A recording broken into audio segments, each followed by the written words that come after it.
Well, what's up again there, guys? Brian here, the Three Topics Gamer here to share with you another one of my worst best video game tier list ranking videos.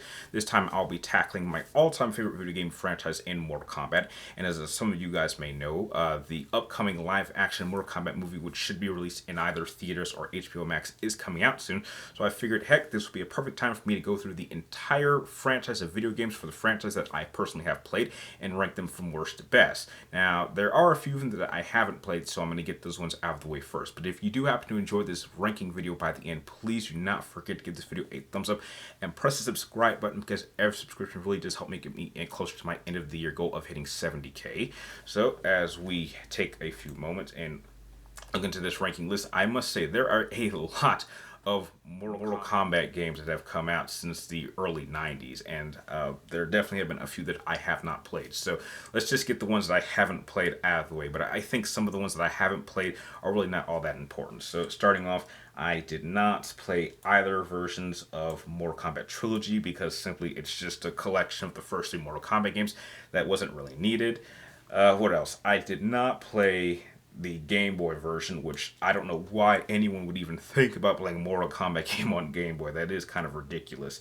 And let's see, is there anything else I did not really play? I think, oh, of course, Mortal Kombat Gold. Yeah, just never got a chance around that one. So we're actually going to start from the bottom up, and the main set of failures, as they are, as you see, they are ranked from champion, contender to average to below average to failure. There aren't too many failures because, you know, in my opinion, Mortal Kombat is the king of video game fighting franchises. But if there had to be some failures, the ultimately worst Mortal Kombat game that was ever made has to go to Mortal Kombat Special Forces. What in God's name was Midway thinking? For those of you that don't even know what this pretty much was like an action game that focused around Jax, and that's about all I wish to say about this game. But this game was awful. It was a terrible concept. It was basically one of those really weird projects when a game franchise is like so used to doing one thing, but they want to attempt to do something differently, and it just ultimately fails terribly. And that is the ultimate example of that. Also, there also is another more infamous game that also kind of falls to the failure department, and sadly, I'm gonna have to put that to Mortal Kombat Sub-Zero. Now, it is a step above Special Forces, but it still isn't good. Now, it doesn't help that they actually took a lot of the resources and assets that they did use for their fighting games and put it into this game. And I do believe that in the most recent Mortal Kombat, there are a couple of little, like, kind of notches to Sub-Zero, but overall it is just a bad game. Terrible controls, very corny live action if you happen to get this on PlayStation, if I remember correctly, and it's just not a very good it's a clear example that at least at this point Mortal Kombat would not have been good as an action adventure game and should have just stayed as a fighting game. So as we move on to below average, the one below average game that I would probably say is on here is I'm gonna have to give it to Mortal Kombat Armageddon. At this point in time, we were kind of reaching the end of the trilogy of 3D era Mortal Kombat games, which pretty much centers around Deadly Alliance, Deception, and Armageddon. And I think that our Armageddon, it really was going downhill from there, which is kind of why that was the last game that we had before NetherRealm Studios took over and pretty much rebooted the entire franchise. Now, the concept of Armageddon is fine in terms of they want to pretty much take every single Mortal Kombat character and put them into one fighting game. And so I give him credit for wanting to do that, but I think that by doing that, I thought the game was messy, a bit too ambitious, and a little bit too all over the place. And they even went out of the way to add like this little conquest adventure-like storyline that I thought was just pointless. It was around one of like the newer characters, but I don't really think it meant anything. So overall, I understand what they were trying to do, but it was clear that the whole era of like 3D realm Mortal Kombat games was really starting to come to an end, and it really did not end on a very high note, which is why I would have to put it in a below average. Another game that I think I would put in below average is definitely also Mortal Kombat 4. This is an example of one of the many games that tried to make the transition from 2D to 3D gaming, and there were definitely some games that were able to make the transition very, very smoothly, but this was sadly not one of them. I think it wouldn't be until the next installment that I think Mortal Kombat had been able to actually fully realize itself in a 3D setting. And on top of that, Mortal Kombat 4 is just an ugly looking game. I mean, the fatalities look ridiculous, the character models are ugly, the storylines, even some of the endings are just ridiculous and don't really accumulate too much. And I think the fighting was just a little bit all over the place. And this game was a pain to play in the arcade, which is why I would certainly put Mortal Kombat 4 as kind of the worst of the first set of Mortal Kombat games that came out from Midway. Now, as we go into average, this is going to surprise some people because I know a lot of people really do not like this installment, but I am actually going to put Mortal Kombat versus the DC Universe. It's an interesting concept, and there's definitely some good elements to it, and there are some bad elements to it. Now, the good element is that the concept that you have these two big Warner Brother properties, and I actually think the concept of Mortal Kombat characters fighting Mortal Kombat characters taking on DC characters is actually a very, very fascinating concept. I mean, we've seen this all throughout most fighting game franchises, where they'll actually take characters from one franchise and mix them with another. I mean, look at Marvel vs. Capcom, and I believe at one time they did Street Fighter vs. Tekken at some point. So these kind of mixing up ideas can be done well. I think the problem is that Mortal Kombat is very much known for its fatalities, and there is just no getting around the fatalities in Mortal Kombat versus the DC Universe were just pathetically weak and really, really downplayed the game. As a pure fighting game, I think it's fine, and there are actually some characters I was really, really good in. But when you take out the heart, which really makes Mortal Kombat what it is, it really kind of hurts it, which is why I would have to put it in average. Some good qualities, but it overall kind of balances out with some of the bad qualities. Now, as we get into the contender era, the first that I'm actually going to put on here is actually a surprise, and I'm actually going to put Mortal Kombat Shaolin Monks. This is perhaps the only example in Mortal Kombat history that I can think of where the developers were actually able to take a different route and step outside of just being a pure fighting game and actually try to do an action-adventure storyline or action-adventure game. And overall, it was actually pretty good. I like the concept that it focused on Kung Lao and Liu Kang, and this game was co-op.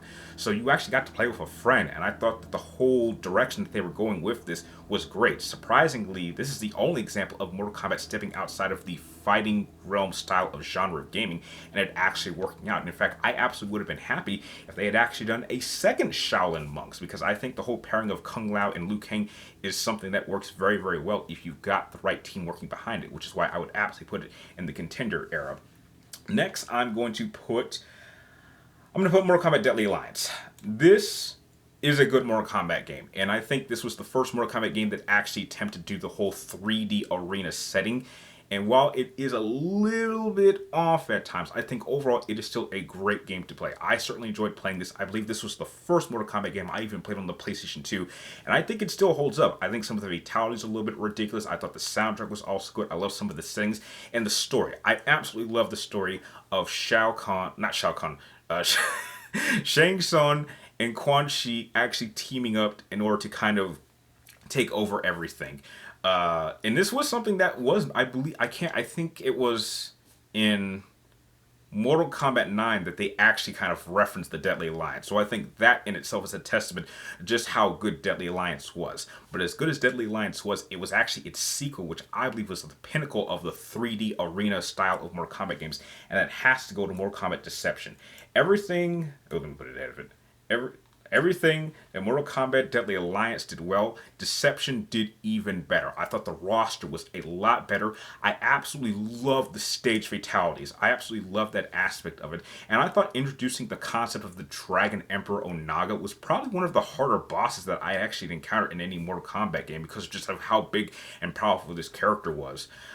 And I actually thought that the story going into it was also pretty good. So I would say that out of the trilogy of 3D arena Mortal Kombat games, Deception is really where it was at its absolute best. And it's certainly a game that if you ever get a chance to go back and want to try out, that is the one I would absolutely recommend you go out and test that.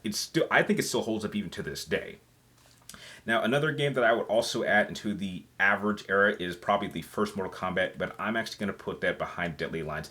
It is the first Mortal Kombat game, and so it kind of sets the standards. It is a game that I still like to go back into the arcade and play every once in a while, but when you compare it to future installments, even though it is the first game that set everything up, it does have some flaws, some unbalancing. There are some characters that are clearly better than others, and there are definitely some secrets and that even I still haven't found out myself.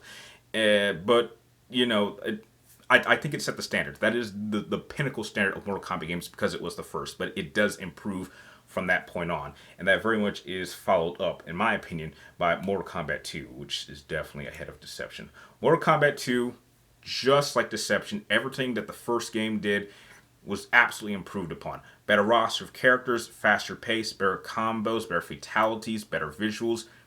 I mean, it pretty much solidified everything that a sequel needs to do over the original, and it very much holds up even to this day.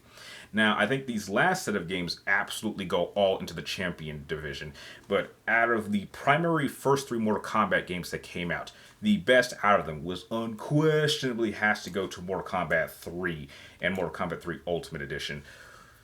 This did for Mortal Kombat what something like Street Fighter Turbo did for Street Fighter 2. The game was already good on itself, but the fact that they were able to speed it up to such a fast pace and actually have it feel balanced amongst all the characters was really, really great. I'll even go so far as to say this. Out of the primary first three games in the Mortal Kombat trilogy, I think Mortal Kombat 3 has without question the best roster set of characters and the best fighting mechanics out of the primary set of the trilogy Mortal Kombat games. And I think without question, this is the one Mortal Kombat old school traditional Mortal Kombat game that I absolutely still go back and play even to this day. Now, as we go into the last three games, this one is pretty obvious. When you go to Mortal Kombat 9, this is the game that kind of pretty much reinvented Mortal Kombat. It rebooted the franchise and gave it some much needed life. This is, I believe, the first game from NetherRealm Studios. And the fact that, you still had Ed Boon a part of it, they really introduced a lot of things, a lot of gameplay mechanics that we still use to this day. This was the first game that introduced the whole X-ray system. The fatalities in this game were nasty. I mean, they get really nasty, and they absolutely took advantage of the technology and graphics of that time period. I also I believe this is the only Mortal Kombat game that actually has a tag team element, which is something I really wish they didn't get rid of. I absolutely loved playing tag team in Mortal Kombat 9. I think that should make a return maybe in Mortal Kombat 12. And I believe this is the first Mortal Kombat game that actually had a cinematic story. This had never been done up until this point in Mortal Kombat. There had always been kind of like a little bit of like a backstory. That was the whole point of the underlining storyline for a specific game. But up until Mortal Kombat 9, we had never actually had a full campaign cinematic story that played through the entire game, that actually introduced you not just play as multiple different characters in one storyline. And that very much is continuing on even until Mortal Kombat 11. But this is where it started. I actually love the concept. It took the primary storyline that ran from Mortal Kombat 9 from Mortal Kombat 1 all the way to Deception, and actually use the ending of Deception to kind of restart the timeline. And so now you have this whole thing where you have the Midway timeline and the NetherRealm timeline that kind of work in corresponding with each other, which is something I really do enjoy. And again, this is still a great game to play. I still like to go back and play it every once in a while. But this is obviously followed up by its sequel, which is Mortal Kombat 10.